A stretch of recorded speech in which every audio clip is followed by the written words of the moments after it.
Okay, I don't think that worked quite the way I wanted it to, but oh, there we go. We're gonna show off a little bit of Andy's artwork and music. You guys can check it out on StreamYard on YouTube on his channel.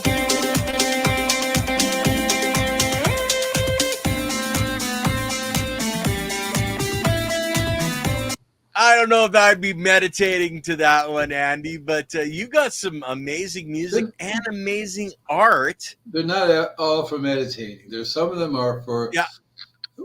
What it is a different kind of meditation. You know, when you do exercise, what you're really doing is you're tuning you're training your brain and your muscles to work together, to pay attention to each other.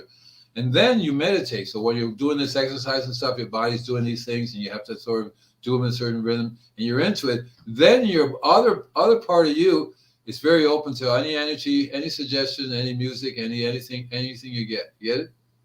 Yeah, I do. Yeah, definitely. Hi. And of course, we've actually have Silly Lily helping us producing in the back end as well tonight. Oh, that's cool. What does that mean? That means that she has some of the controls, and I don't necessarily have to watch the chat. She'll bring up the questions if we want any. So we actually have a. Go ahead. I was going to say that we have a video that you put together. Do you want to run that now, Andy? Can you see it? Are we ready to go?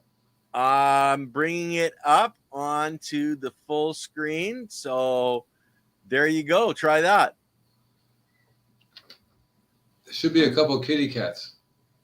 Is it working? Soil health and soil nutrition recycling. Right, isn't that cool? Yeah. I put it together. I'm going to get better and better at this. And it's mainly people like the visuals. You know, you are what you eat. It just has to do a bit about you're part of the food chain, you know, and then you have to, you know, what things eat you, you eat what you eat other things, right? It's all part of how healthy we are, and whether it's not, if you eat junk food, it's what's going to happen to you.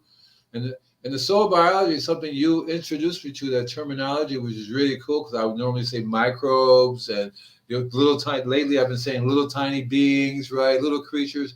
But soil biology is so important for everything in terms of. And I gave you the definition of my definition for soil biology is soil biology is everything that lives in small in the soil, small or large. I include everything, you know. Then I wanted to get mystical, and I said we are the microbes, we are the soil. Then I said, what is our function, right? What part do we play in this society here, in this role with the soil? Because I truly think we're part of the soil, right? We're part of what makes the soil, and I love to come up with soil garden, you know, because that's exactly what we need to do, you know. And people are confused about the word soil, so there's a lot of terminology that has to do with soil. And the sunflower is one of my favorite little. This is this funny thing. I don't know how I got it or what happened, but it's so cute. And so that's what I'm really all about in terms of the soil, in terms of how you heal the soil and you heal yourself, is what I've always said. That's what I get the urge. You want to have a clean environment. It has to do with clean soil, healthy soil. You don't have healthy soil, you don't really have a livable environment, a livable planet, right? You don't have a place for people to live in, for living things to live in. It's all based on the health of the soil. I think that's the video right there. I think we're done with like a 4 or 5 minute. Oh, and Andy just removed himself from the stream, guys. You gotta love old people with gray hair and computers. You know, we're still learning some of this stuff, so he should be jumping back on here momentarily, guys. But yeah, we are part of that soil system. The biology basically is the same biology in our guts as it is in the soil, breaking down the different nutrients. And that's what we really want to focus on tonight, is the soil nutrient cycling. And a lot of the people that you know are watching this channel regularly understand how the nutrients are cycled in the soil by the biology, and we also understand that by using plants to feed plants, that biology and nutrients are of the right structure, at the cellular level. So, Andy, you're back. There was a guy came floating in from the roof. His feet appeared, and then my feet disappeared, and then my body disappeared. Next thing you know, that chair I was sitting on disappeared, and these people were talking invisible funny. gardening. You were out invisible gardening. So it's kind of weird. I'm kind of scared now. I don't know. And he called me by. He said, "Hello, darling." I go, "Holy cow! Do I know you?"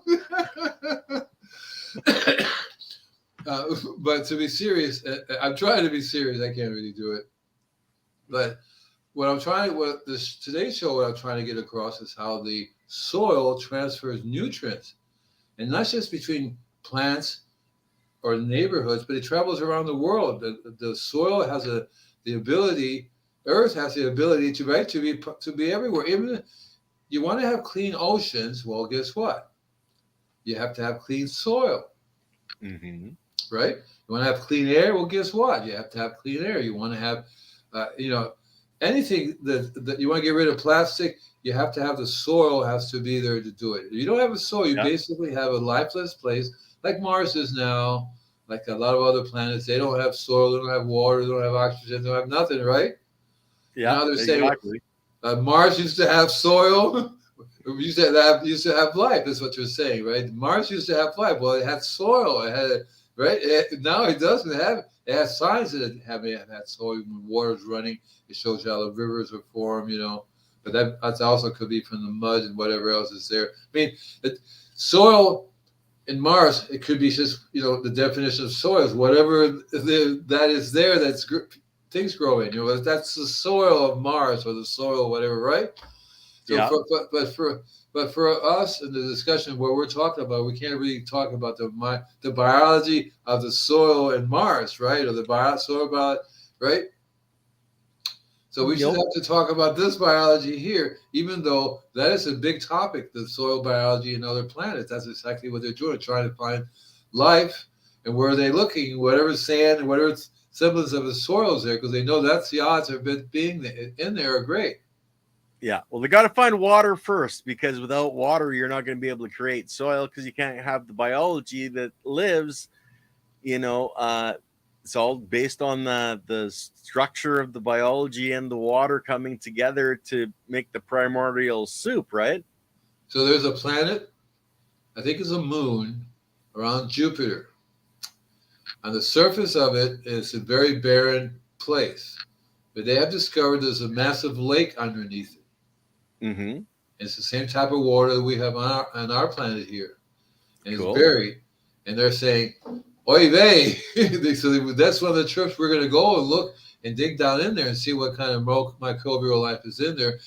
Some people say there's not really a lake built that's like a dome. It has water underneath. The bottom half, at the top of it is air. So the microbes have their own little environment thing going on there, their own little eco thing going on there, right? What is this?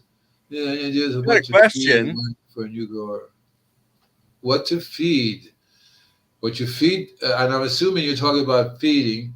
You're talking about feeding pigs, because that's a different thing. No, feeding plants. Well, I started with a P. I was close. Okay, no, it was a B. Or the biology, because that's who actually grows the plant, and we have to feed the biology, so the biology has what it needs to, grow your plant. I'm glad. Who was it that mentioned that? Who was it that asked the question? Mad Dog. Right.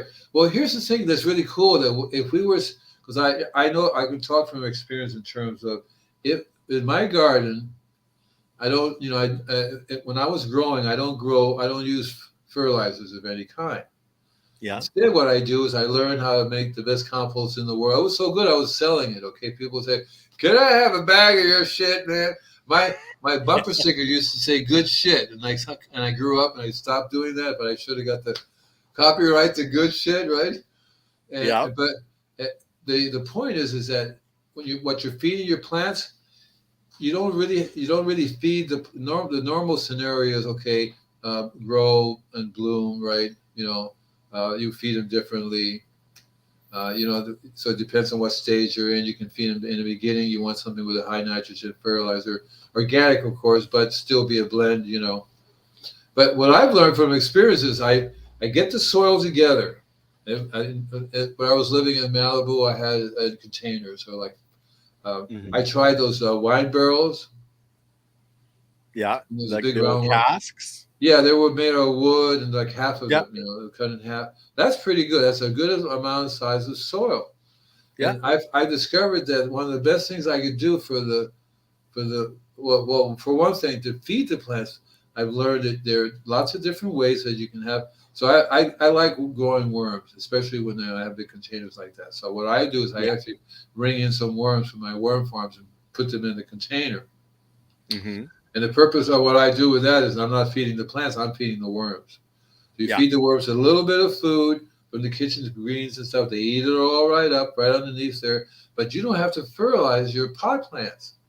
And if No. you do it right, you don't have to fertilize them all. They will go through the whole cycle, right through the whole cycle. They get nice and big and everything, and bloom and everything, without changing anything other than.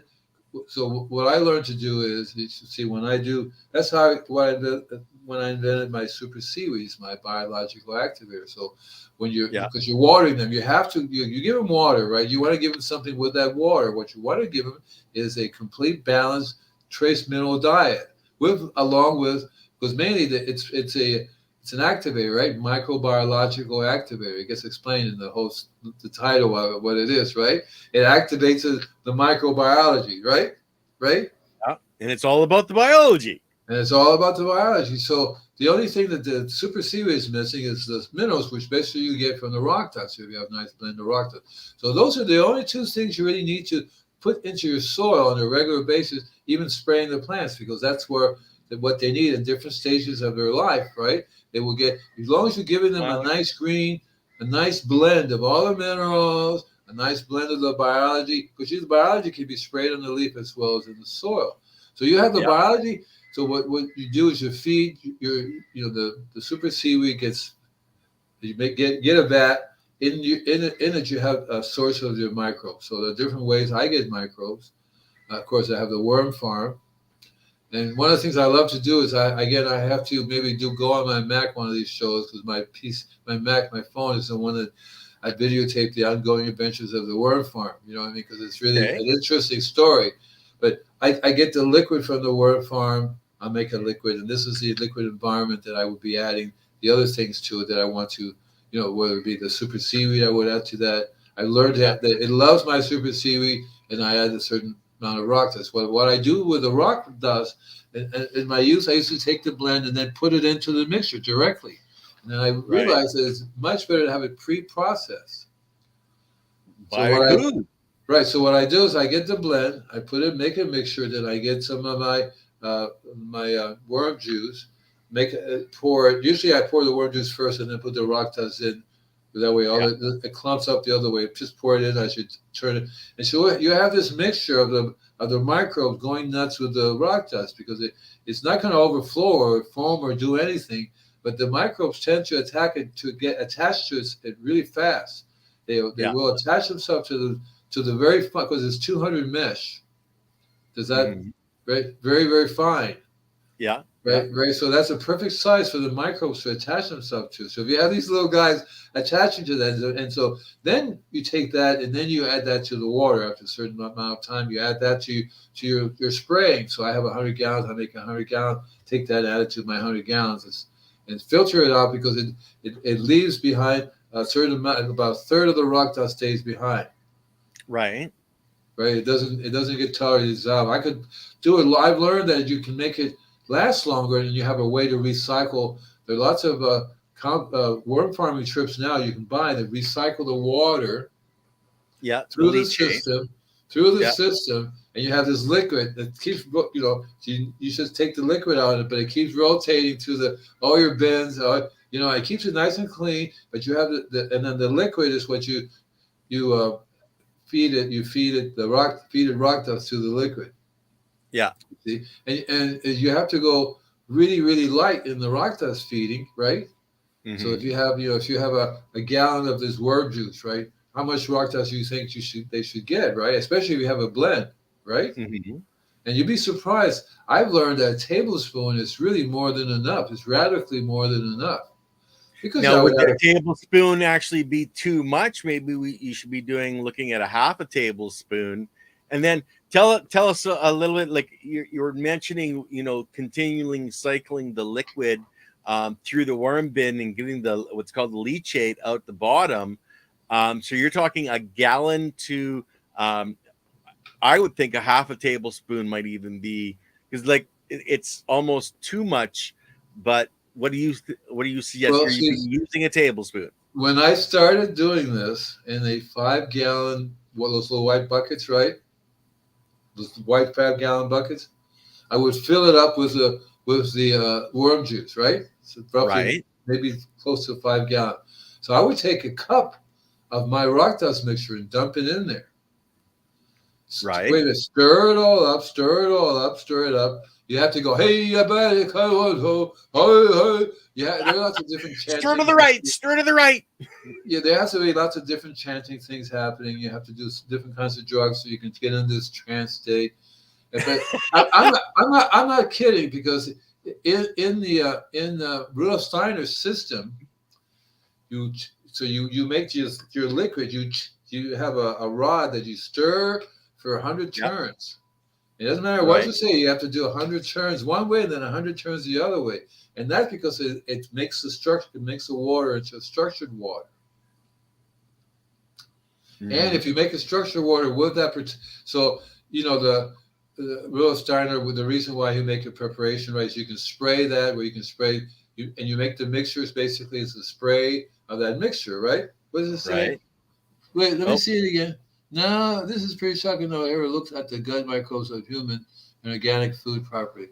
No, why would they even look? Well, there are people who are looking. They're saying that's your brain, that's your real brain, but not the quote general business, the doctors or stores or forget medicine. The it's medicine would all never, about the money there.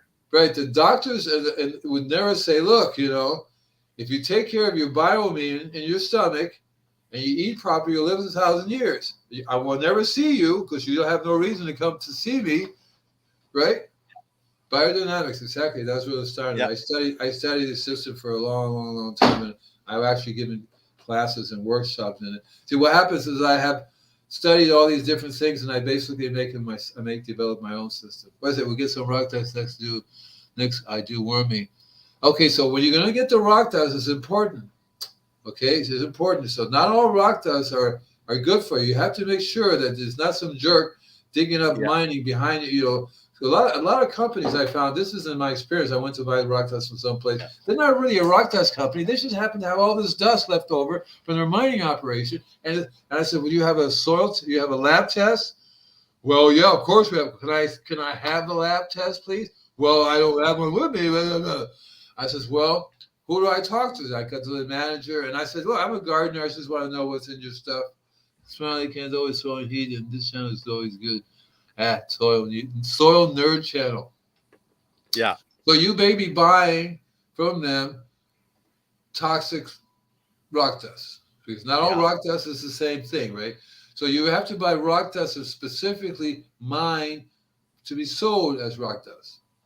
See, so there's a big difference. The rules are basically, if you have more than a certain amount of the toxic metals, you can't do it. Yeah.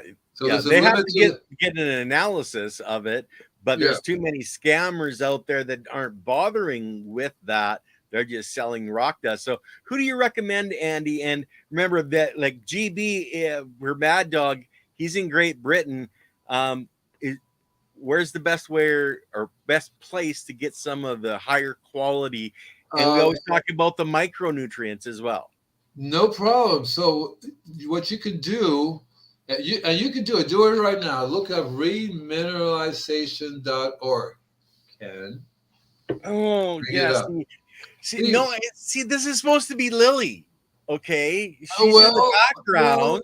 Well, so, well, just do it. Remineralization.org. Hold on, I gotta open another tab. I'm old like Yeah. you. Okay, hold on. Everybody write it down. Read Okay. mineralization.org. Read mineralization. And you can have her on Remineralization. as a guest too. You should actually send her a little hi. Her name is Joanne. Andy wants you on as a guest. I've been trying to get her on as a guest. She's trying Okay, to no, hold on, hold on, hold on. I'm just trying to dig up your website. Okay, I got remineralization written or in my tab. It's showing me pictures of teeth. Okay, No, so remineralization.org. .org. RE. Okay, Dot that was org. the part I was missing. What can I say? Did you do Remineralize .com? the earth. Did you do .com? Okay, show Oh, the just screen. hold on. I'm gonna present. Let me Share see it, screen. and I'll tell you where to go. Window, remineralization, share. There you go. There's the website. Okay, so look, see the resource directory, mofo. Resource Resource directory, right directory. there, right. Okay. Click on that baby. Open the screen up. Open that little baby up. Just open the baby up. Come on, open it up. Okay, hold on, hold on. It was wanting me to global repair. Oh Okay. God. I'm glad we practiced, but you see, it's a Oh, resource directory. it's not giving me a plus minus where I can show global here. So what's this? Toggle. There we go. Okay, so they do actually have somebody in the United Kingdom. Right. Now, Rena in they also Scotland have a Limited. list. You can go there and click on it. It takes you to, but you can also look at the list. If you go back to the screen, you'll see the list that you can scroll through. Okay, You gotta give your so names of companies right. If you go down that list, you're right. Keep going. Keep going. Keep going. Yeah. Asia, See Australia, there? See services that? worldwide. Yeah. There you go. And so, and this is a great resource, which I am, by the way, in there too. See that I've been with these folks since when they started. And there's a guy who wrote a book called Remineralization. The Remineralization. That's his book, and we love to have him on too, because these are Sure. people, right? So did you guys get the green gator glacial rock dust? Exactly right. So there's I have 14. I don't have the green glacial rock dust. I have the glacial rock dust. I have 14 different kinds of rock dust. Yeah. Try to get a blend from all different places, and you don't have to use it all fast. So one day I got up and I ordered 14 50-pound bags of different kinds, and they brought them on a pallet. That was during my youth because I could lift things up. Now I still have about 10 of those bags, 50-pound bags. And I generally get 10-kilogram bags. Okay. Yeah, I just get a little bit of it myself. I don't want to use any dust, but that place is a great source place. And what I would do is to go to a couple of different places rather than just one, and try to get a blend. Now there's another place called Local. You showed them that, did you? Could you bring that one up? I have, but local rock dust. Yeah, bring that one up, buddy. There you go. Now this place has about 6 or 7 rock dusts you can buy, which is probably an ideal thing to do. You can just order. You don't really need a large amount, so they may sell you like 5 or 10 pounds, right? Something like that. Unless you got a big place, like my place in the back or Ken's place like in the back, Yeah, right. But when you start using the microbes and the rock dust, and then soil, you'll find that now you clean up all the chemical fertilizers in the soil, but you're going to make it a much better place for plants to make it through the heat and through the climate change. And you can be able to have food, and you can actually have a lawn. And if you can be growing food, there you go. That's the one. If you look at, you'll see that they have. They also have a what is it? Let's see, where is it at? You got Store, Carbon Smart, catalogs, biochar, FAQ about us. Try Store. Oh no! Look, see what says rock dust underneath it. You mofo. Yeah. Well, there's your store. There's your all the products. And the thing, the last time we were here, they only had the 6. But guys, remember, these are more of the micronutrients that you don't generally find anywhere else. That's the point. That's the point. Yeah. That's the point. And you'll find that if you key into the micronutrients and the microorganisms, the biology. Remember, the biology gets nitrogen from the air. Okay, so if there's Yeah. working right, it's going to be that's perfect too. Thank you very much for. I love the green sand. I don't have cinderite. I have the basalt, zeolite. I have some of those, and those are great. And those are quite a nice blend there. So you have quite. The only thing I would add to your what was his name? There you go. What was his name that did the last one? Um, My something. Marty, I think. Oh, hold it. We're both trying to switch things Marty. at the same time. Yeah. So Marty, the only thing I would add to this would be C90. FCA90.com. St. George's Black, I've heard of that one. I'd like you to send me some. And so you'll know that between these rock samples that you guys showed and you get C90, you're going to have it covered. In other words, you're going to have all the different. So the odds are, remember they're 96. So C90 has 90 of them, right? You got the 90 covered. The odds are you're getting the rest of the 6 in this mixture are very high. Okay, now, so that's the mixture you're basically using. Let's get back to the you're mixing it with the leachate. What? Okay. Yeah. Okay, so we're talking. You're talking. You're down to a teaspoon. A tablespoon per gallon is all you really need. Okay, and that's in the leachate, and then you're taking that mix. You're setting it for a half hour, an hour for the biology to work on it. And then you're putting it in water, correct? Yeah, here's the thing. So when you're making this liquid, you have to have an idea of what it is you're using for. So if you're going to be making the liquid to use directly on plants and stuff, yeah. So if you have a gallon of leachate, I would use a teaspoon in there, stir it all up, let it sit for a while, and then put it in my sprayer. Okay, a while. Give us a little bit of a time stamp. What's a while? Let me explain. Let me explain it. And is temperature a factor? Right, I'm trying to explain to you. So it depends on what the purpose is that you're using it for. So, if you're using it for basic maintenance, where you're spraying you're watering and spraying, say once or twice a week, something like that. Is this a foliar? Are you doing this as a foliar feed? Right, you do both. Okay. Foliar is the 90% where they'll get the nutrients.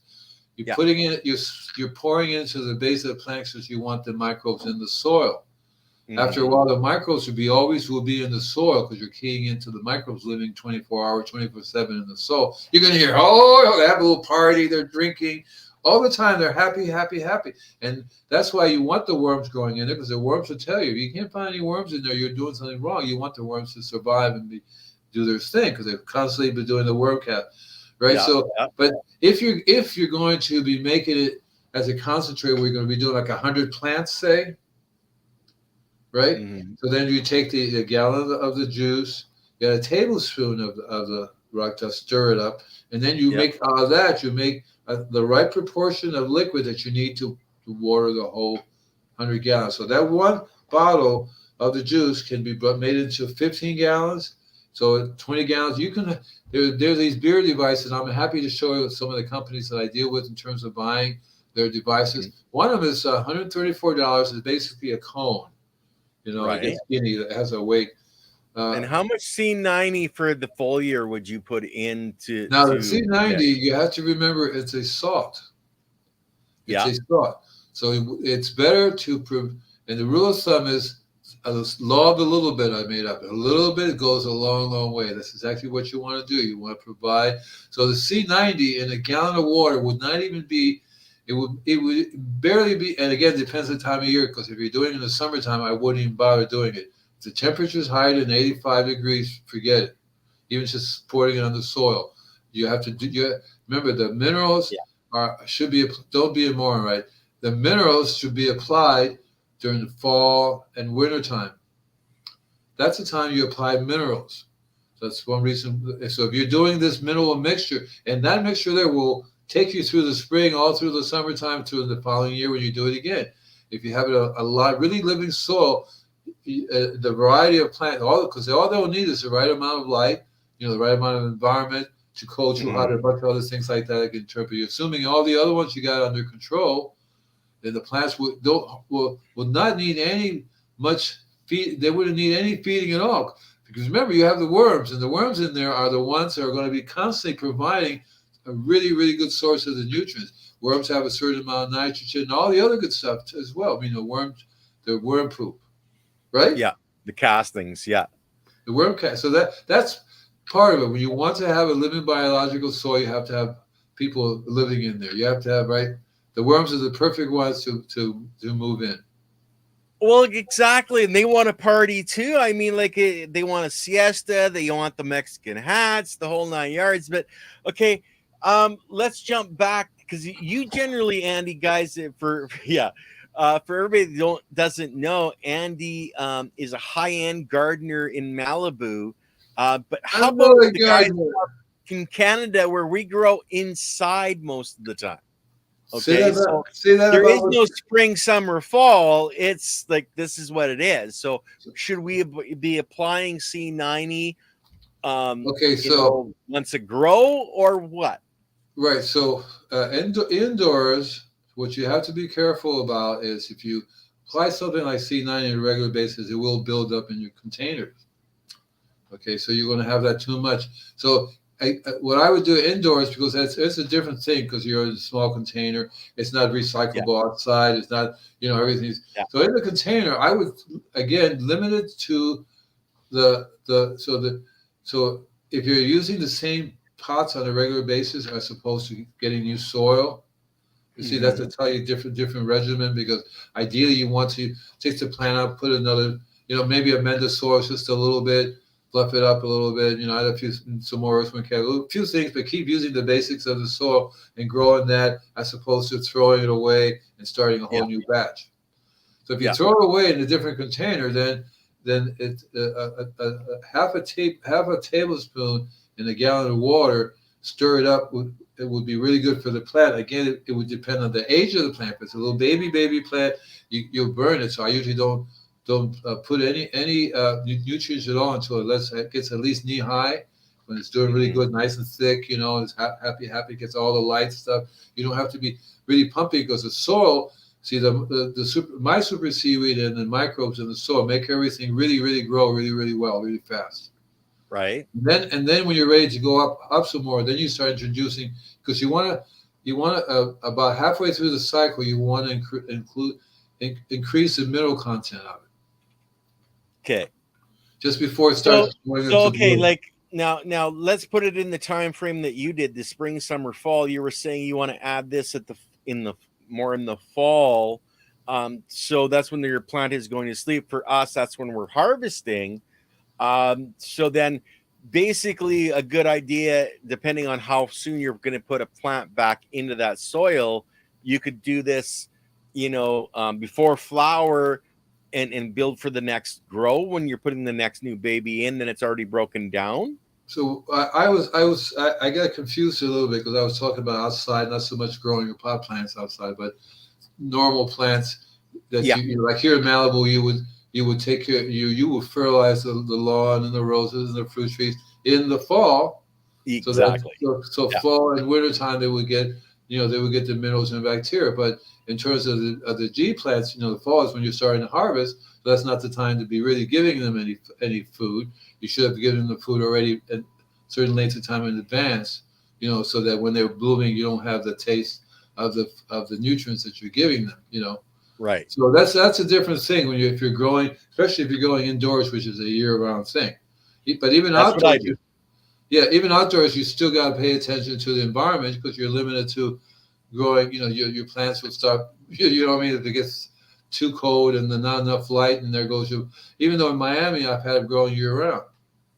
But see, I'm in Canada. We don't get that I know. often. I get way too much white stuff, Yeah. Which is fun, is great because you can go skiing, snowmobiling, but you can't. Really tough to grow plants out in the snow.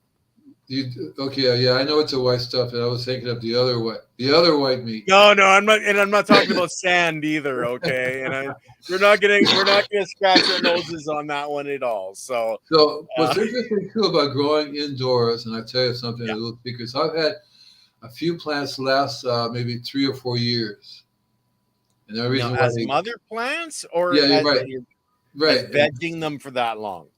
Right. The only reason why they died is because I neglected watering them. I had to go somewhere, and that didn't work That out too good. always seems to happen when you forget to water. The plant No, I had dies. somebody watering for me, but that person didn't do a very good job of it. So, Yeah, and these are yeah, mother plants that I had grown that would generally would generate more and more plants.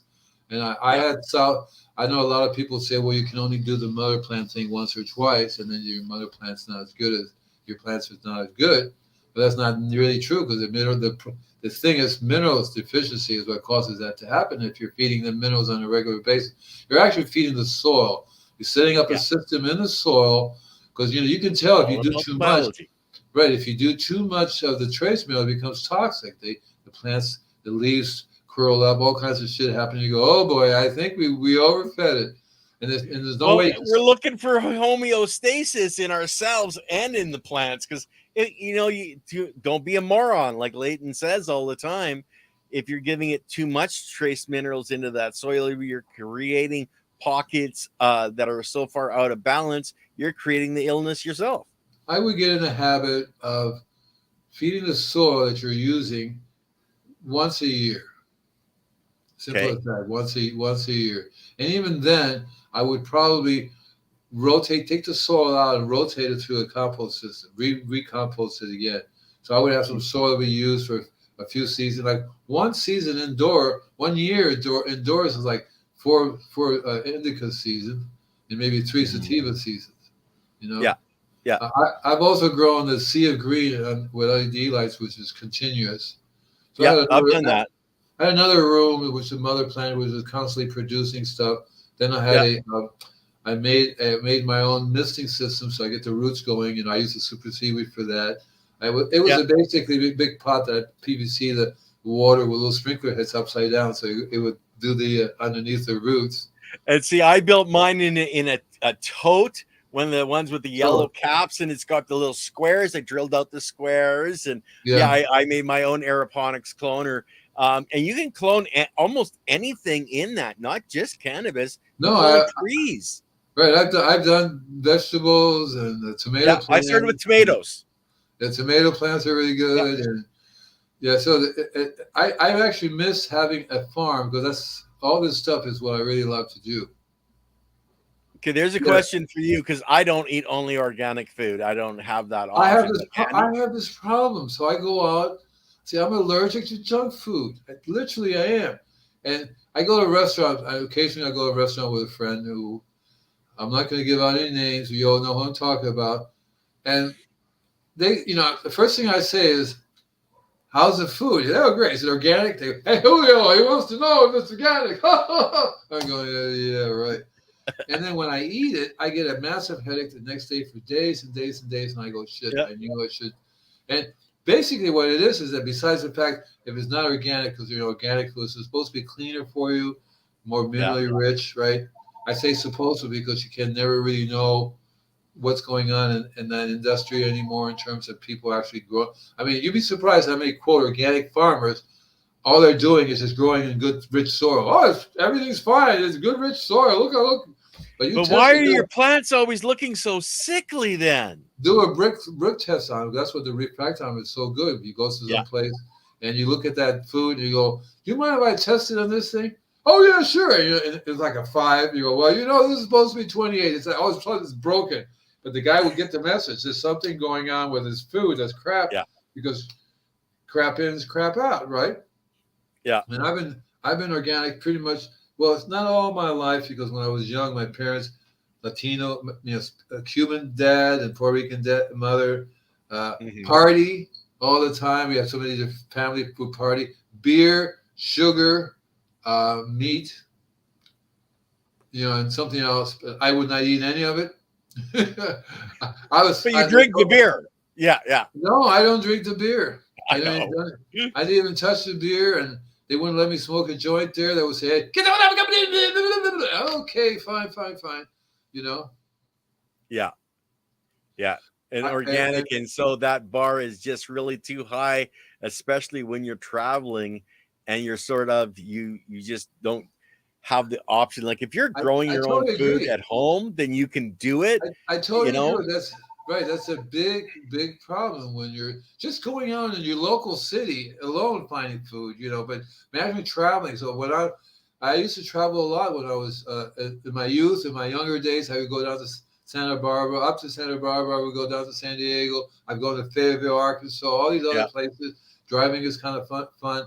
And like I go up along the coast, to Santa Cruz and stuff like that. But man, you got to go in the store and go, don't you have anything?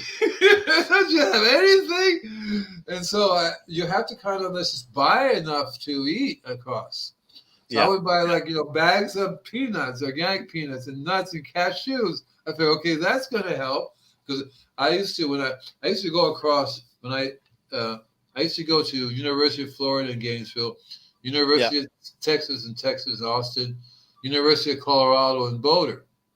And the way I did was when I was in Boulder and that funny stuff, like you said, falls to the ground. Okay, time to go. And I would go to Austin, Texas. I would stay there. Until that funny stuff starts to fall on the ground. Then I would go to Gainesville, Florida, until that funny stuff falls there. And yet it doesn't really fall on the ground anymore in Gainesville, Florida. So I'll be cool. Then the following year I go back. As the spring comes along, I'm in Boulder. So I would drive there. And man, I've been sick so many times because I'm hungry. Well, what could possibly be wrong with any of this stuff? And then I read it, and I'm going, shit, because added sugar is not really real sugar. Added sugar is really, really bad. So you look at the back of the ingredients, it says added sugar. Even if it's organic, don't buy it. Non-organic stuff, added sugar is high fructose corn syrup. They were going to call it, if you eat this sugar, you die. Because they originally made another sugar. They call it fructose sugar, right? That was the original sugar, makes it nice and sweet. You buy it. You want to buy more of it. So they said, we have to make this sweeter. How are we going to do it? Let's genetically modify it so that's super sweet and it becomes it's a narcotic for you. People have to take it. Well, let's call it, if you eat this sugar, you die. No, that's not a good name. Let's call it super fructose. Let's call it fructose. Just leave it at fructose. That's what they call it. And it's not. Your body cannot do anything with that. Your body goes, what the heck? What is going on here? So that added sugar is bad. And then they said, well, let's really screw them over. Let's add some salt to it. Let's put some salt in the mix. And the salt is not even real salt. No. It's a chemical stuff that they, where the majority of salt comes from now. So you have the desalination plants. So they take salt out of the water, right? And they make a giant pile of salt. Somebody said, hey, we can sell it to these companies who will then make salt you can eat and salt for this. What is the major problem with that? Well, it's coming from the ocean that's, not exactly what I call pure, but it's not coming from a salt flat. It's not coming from nature. It's being processed. Now, a Pigman wants to know, are you eating this organic food because you're worrying about cancer, or are you eating this organic food because you're thinking you're getting more? So I would think more nutrition. A couple of things. Okay, first of all, I always support the organic industry. I support these organic farmers. They're doing the best they can to have healthy soil, to promote the right. That's one of the reasons why I do that.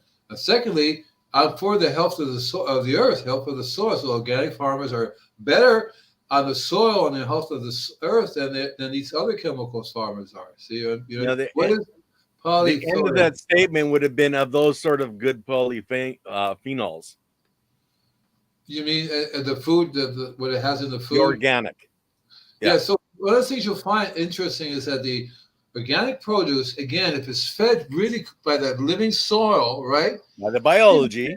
They're going to have such a blend of all the things your body really needs, has genetically been modified over the years that you need, and you only get it from I call them the soil doctors.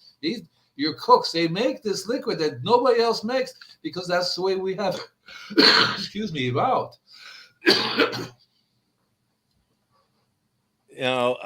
Yes. Lily's washing your right with vinegar. Vinegar is really, really cool at washing it. Even if it's organic. See, one of the things about organic was so funny. In the shipping of organic produce, they ship them in the same truck with the chemical produce. I've seen that. I go, wait a minute. You got organic bananas right next to the non-organic bananas.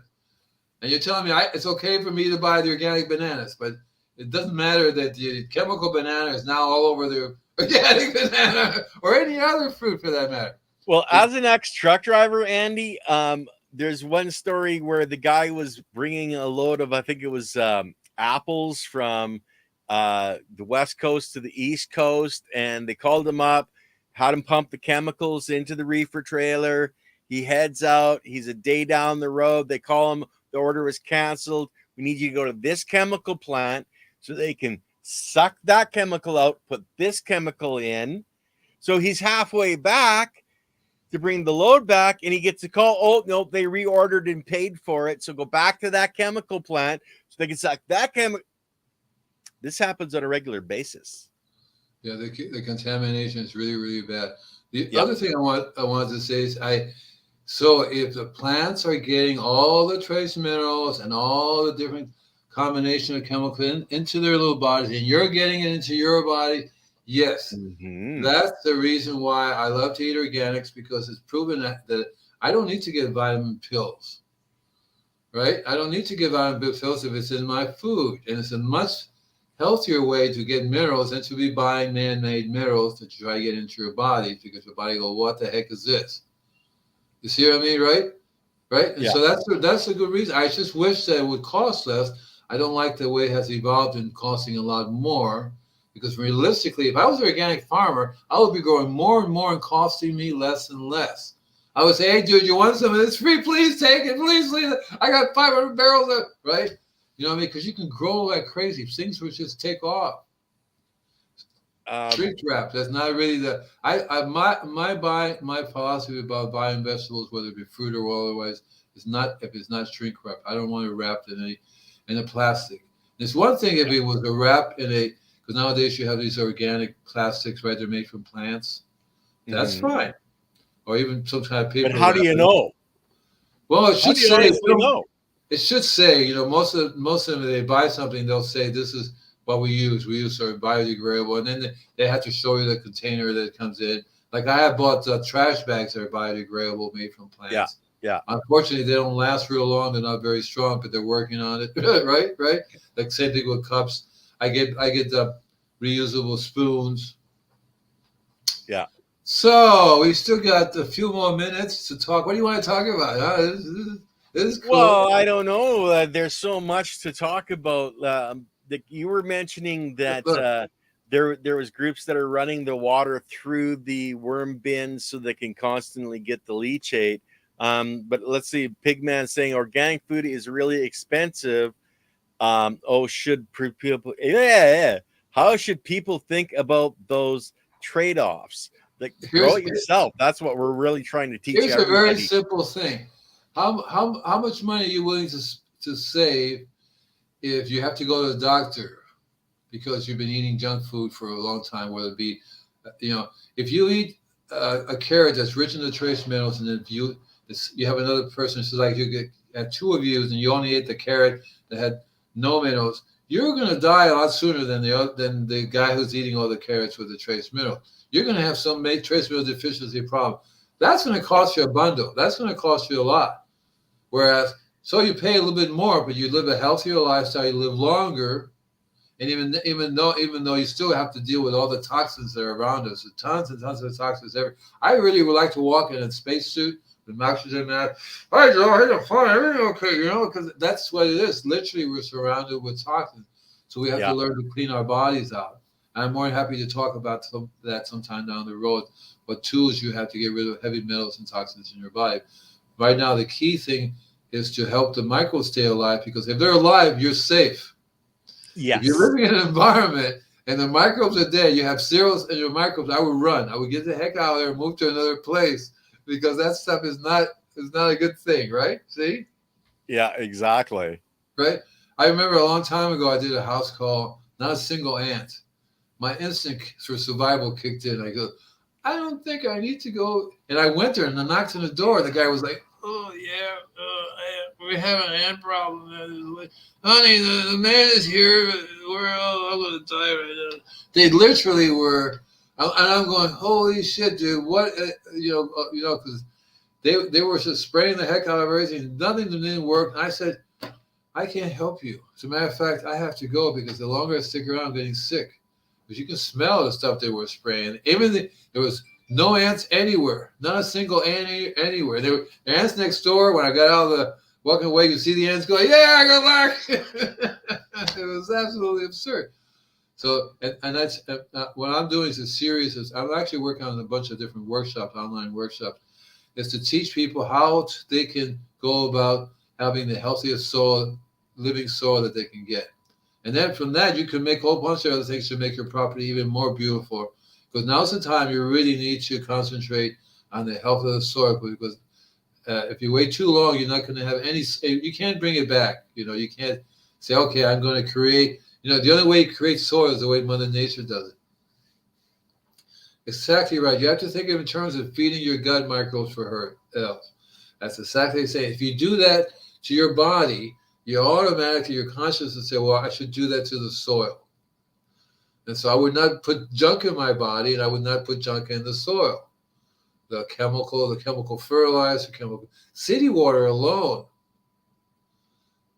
Breakfast cereals are one of the top 10. I can give you a list of pesticides that come in food. And a lot of the breakfast cereals are, again, if you look in the back, 20 grams added sugar. Oh, I lost your voice. I don't hear anything. Yeah. Okay, my phone was ringing, so I was saying we're not supposed to scare people like that, Andy. Yeah. I think that the powers that be turned it all off. Well, you can get me going because I really know what I'm talking about in terms of the scams that we are being told about our health of our body, and exactly parallels the health of the soil. Exactly parallels.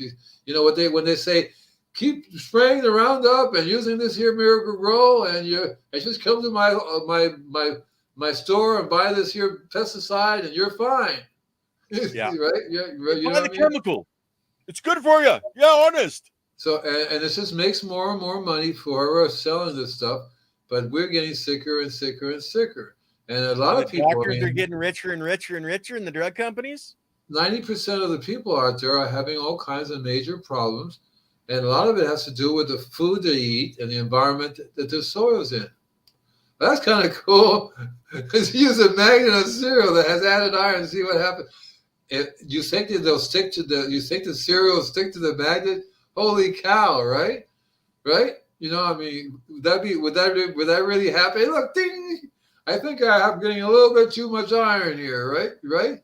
And what does your body do with that iron, right? Your body, the microbe is going, oh shit, look what he's eating now, and you're not going to be able to touch it. It's like eating a railroad track. Like it's our soil microbe, our own soil microbes, our stomach's microbes are really modeled after the soil microbes, but the soil microbes are the first ones who get at the stuff, who get at the food, who make the transformation. Then our stomach microbes gets it and goes to the second stage. Our stomach microbes were not made to deal with these the way it is like in real life out there. I want to point something else out as well, like the microbes that break down iron from sand, silt, and clay.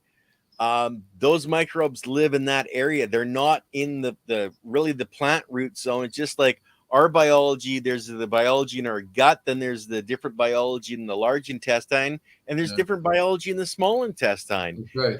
You gotta have all three layers to really make the system work, whether it's us or whether it's our soil. Exactly right. And I look at it as a high rising tower, different floors. Yeah, I like that. And different floors have different microbes. They communicate with each other because it's a big city. Yep. You look at it as a giant city, really. But the different layers has to do with so many different things. Some just have to do with oxygen. Some just have to do with calcium. Some just have to do with how do I get the food from this part of the tree to another part of the tree. The whole thing is really incredible. But if we stir it all up, that's a good way to destroy it.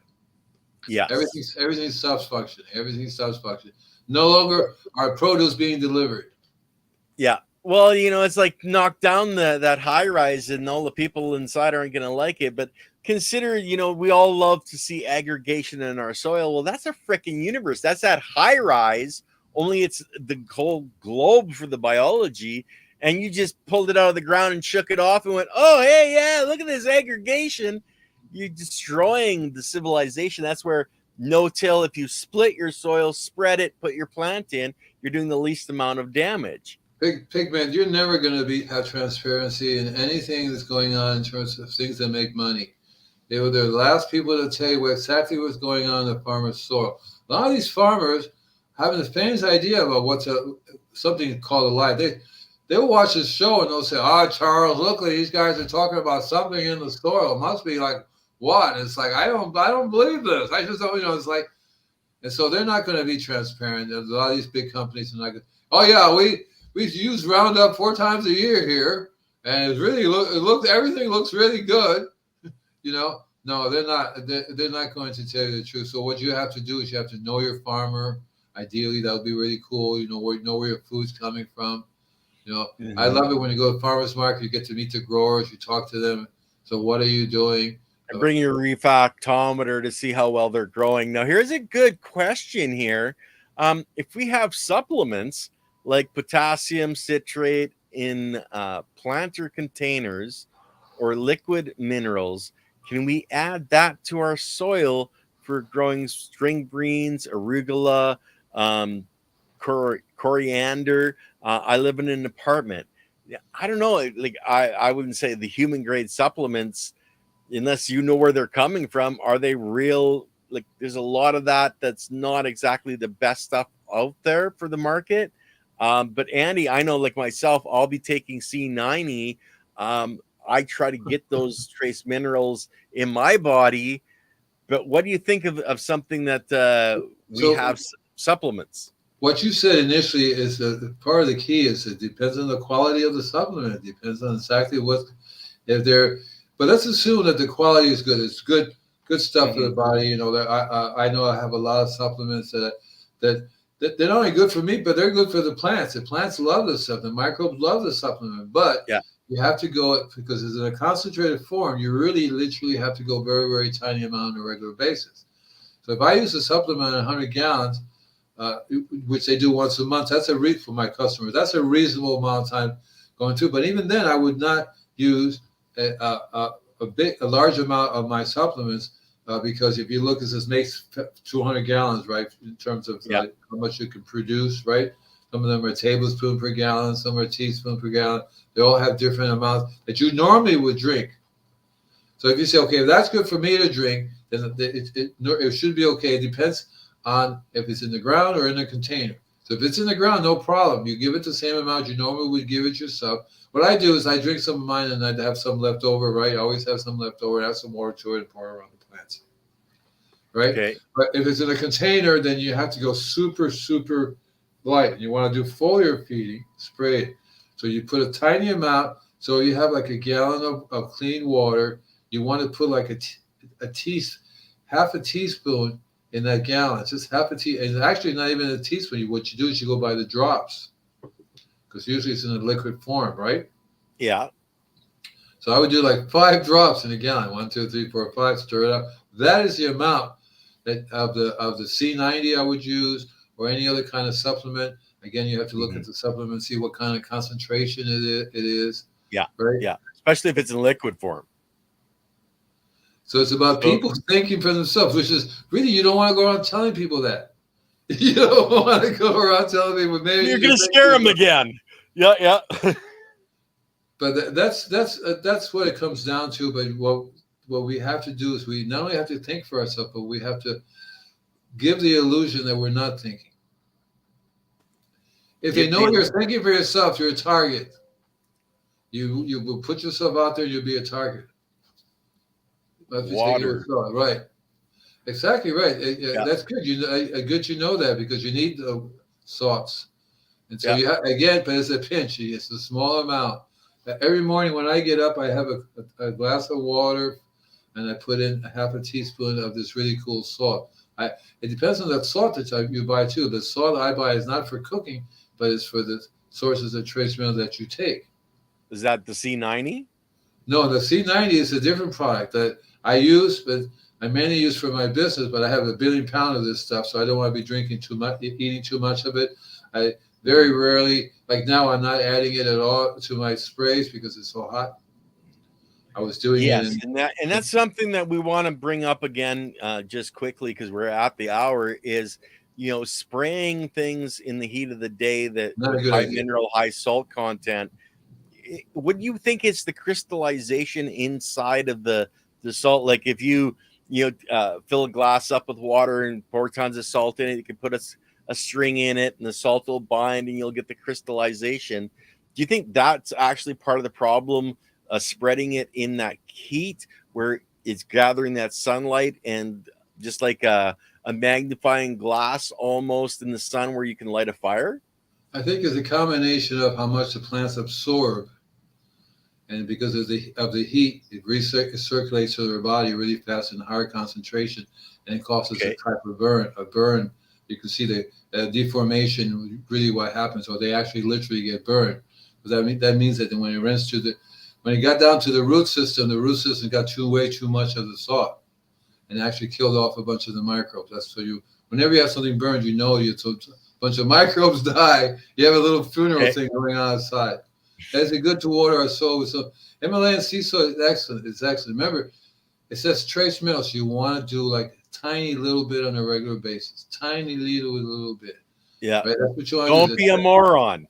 Right. Tiny, teeny, weeny little bit on a regular basis. So Yeah. a teaspoon and like a gallon is like almost too much. And what you do is you're feeding your plants, and the plants are going, I don't want any more, I don't want any more. You go, I guess I better not give you any more, right?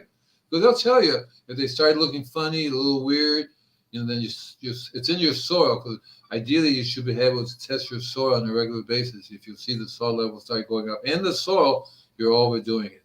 See? Yeah. Right? Yeah. And that's the thing about watching your plant. You are the most important tool in the garden. That's why we started this series with that show, that you are the most important tool in the garden, because without your observation and paying attention, you can do a lot of damage really, really fast. You have to get it before it's damaged. Before you have to say, "Oh, look, that's going to do that," and stop it from doing that, rather than say, "Oh, look what it did," because then it's too late. There you go. Yeah, less than a teaspoon. Now we got to remember, we got to read these, Andy, out loud, because we are putting these out on the podcast platforms, so we need to read the questions. You want me to read it? Okay, great. Less that a tablespoon of Himalayan rock salt to a gallon. How do the leaves on my string beans or broccoli? Broccoli turn yellow? Is that because I overwatered them? Two things. I bet you don't know what pH of your soil is. Two things. I said two things. So your pH of your soil, and then the water. Now the water will change the pH of the soil, but the water also has salts in it. Remember, it has some type of hydrogen chloride or fluoride or whatever is in there as a salt. So if you water with distilled water, you're not going to have that problem. If you water with city water, you're going to have that problem. If you look Chlorine, at the pH, killing the biology. Yeah, if you look at the pH, you want the pH to drop down. So when they're turning yellow like that, that means that they're not getting the nutrients that they need. And why are they not getting the nutrients they need? One of two things: the nutrients are not there for them to get it, or too much water around the root systems, which is drowning the roots, and they're not getting the nutrients from that either. See, so you can deal with the problem by looking at what you're watering. You want to get a little device so you can actually take a bit of the soil, put it on, it tells you the color of the pH, or you can have a little instrument you can stick in the soil. You can buy it from Amazon. It's got a little needle. You stick in the soil, the pH goes ding. Then you have to keep it clean and use it regularly. You'll see it tells you the pH of the soil, goes back and forth. And so you want in almost all plants, you want 6.5, 6.8. That's a magic number. And it's also the same range that you will find that 99.99% of the microbes live. So when you have water that's flooding them, it'll literally destroys that whole condominium. It's underwater. Nobody's living there at the moment that's functioning. Maybe it's just a few of them. See, you know what I mean?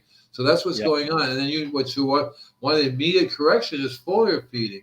So if you're not foliar feeding, just watering and they're turning yellow on you, then course, make sure that the watering is right, and that you're not getting too much water, and you want to look at the pH level. But assuming that's right, that you really, then you want to feed them, foliar feed them. You want to put a nice blend. City water is Yeah. no good. Yeah, because now they're using chloramine as well. Normally, what you do, what I do, and what the root of science suggests, you stir it. So rather than letting it sit, you stir it one way for about an hour and stir it. Yeah, 6.5, 6.8. Yay, yay, yay. Very rarely do people come up with the correct answer, see? And that's a magic number right there. I just rounded off 6.5, but, if I'm an Aquarian, I'm always rounding numbers off. But that is exactly the pH that you want. And then you want to learn to do foliar spraying, because that way you get the nutrients in there while you're trying to fix the pH. The pH can go up or down depending upon what you're doing. Usually, if we're chemicals, you shouldn't. If you're an organic farmer, you shouldn't be having the pH problem. If you're not an organic farmer and you're using chemicals to fertilize your marijuana plants, the chemicals are what's causing it to radically change in there. In other words, you're not going to have any worms growing in your container. Yeah. Okay. Yeah. They're not going to like it there. Who is this? Who is that anyway? I don't know. That's Silly Lily in the background. Great podcast as always with Andy and Ken. Thanks, guys. Okay, guys, we're gonna go now, and we're gonna actually close it out a little bit differently today. I set up some of Andy's music, and I think this one, well, you can see the artwork. So we're gonna bounce off, guys, and you guys get to check out Andy's stuff here. Thank you. Can they hear me?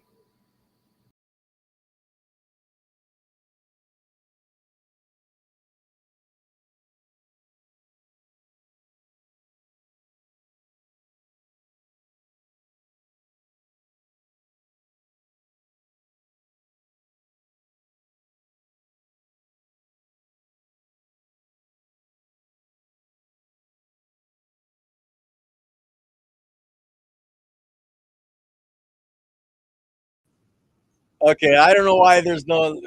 We're saying no sound, but we got the art. So, guys, just go over to Andy's YouTube channel. Here, I'll bring it up here. It's just the Invisible Gardener. Andy, they're saying they can't hear the sound. We can hear it. I don't hear it either. Oh, I didn't hear it either. So I think maybe you just have to click on the little microphones thing that gives us the sound. Sometimes I must have been. It's probably while I was in present, I didn't set it up right. Yeah, man. Oh, yeah. Oh well, guys, we tried. Next time we'll try again, and hopefully we'll get better next week. Bye now.